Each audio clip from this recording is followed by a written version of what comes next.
किसी ने बड़ी कमाल की बात कही है कि दिए को तो हम फूंक मारकर बुझा सकते हैं मगर अगरबत्ती को नहीं, क्योंकि जो महकता है उसे कौन बुझा सकता है और जो जलता है वो खुद ही अपने आप बुझ जाता है।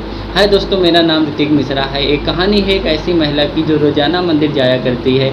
अगर वो कहीं अपने रिश्तेदारों में जाए, अपने भाई बहनों के यहाँ जाए, वहाँ जो पास का मंदिर रहता था वहाँ पर दर्शन करने ज़रूर जाती थी। एक दिन वो अपने शहर के मंदिर में जाती है और ऑब्जर्व करती है, देखती है कि यहाँ बहुत कुछ गलत हो रहा है। एक दिन उस महिला से रहा नहीं गया और वो पंडित जी के पास जाती है, कहती पंडित जी हमारी एक समस्या है, क्या आप समाधान करेंगे? कहें पंडित जी ने कहा हाँ बेटा बोलो क्या समस्या है, हमसे कोई गलती ही हुई या यहाँ के लोगों ने आपसे कुछ कहा? तो महिला ने कहा यहाँ के लोगों ने कुछ नहीं कहा, मैं एक चीज़ यहाँ पे देखती हूँ, यहाँ पे लोग पूजा करने नहीं सेल्फी खींचने आते हैं, फ़ोटो लेने आते हैं, गपशप करने आते हैं, यहाँ पे कोई पूजा करने आता ही नहीं। वो महिला सारी समस्याएं बताया करती है और जब उसकी बात ख़त्म हो जाती है तो पंडित जी कहते हैं हम आपकी समस्या का कल समाधान करेंगे। कल एक काम करना, आप एक लोटे में जल भर के लाना और दूसरी शर्त ये है कि आप पैदल आना, किसी साधन से मत आना।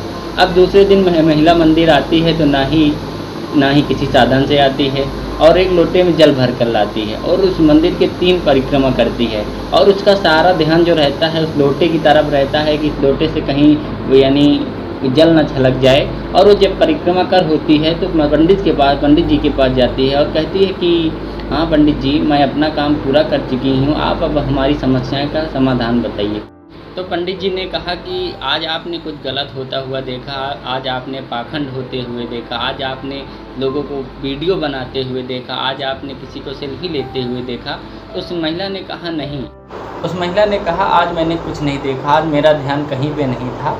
तो पंडित जी ने कहा कि आज आपका ध्यान उस लोटे पे था कि आपके लोटे से कहीं जल न छलक जाए और आपको इसी लोटे के साथ 3 परिक्रमा करनी थी। आपका सारा ध्यान लोटे की ओर था, आपका सारा ध्यान भक्ति में था, आपने सारी भक्ति शक्ति उस लोटे पे लगा रखी थी, इसीलिए सारी दुनिया आपकी नज़रों से गायब हो गई और आपको आज पाखंड होते हुए नहीं दिखा। पंडित जी क्या कहना चाहते हैं उस महिला को समझ आ गया। दुनिया में अगर आप सफलता चाहते हैं तो एक लाइन कही गई है, एकाग्रता सबसे बड़ा मूल मंत्र है।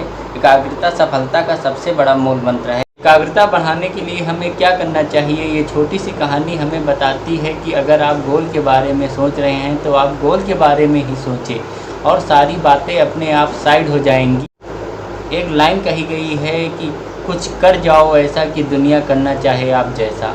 Best of luck. हम फिर मिलते हैं एक नई कहानी के साथ, मिलते हैं। जब तक के लिए आप अपना ध्यान रखें, अपने परिवार वालों का ध्यान रखें। Bye bye.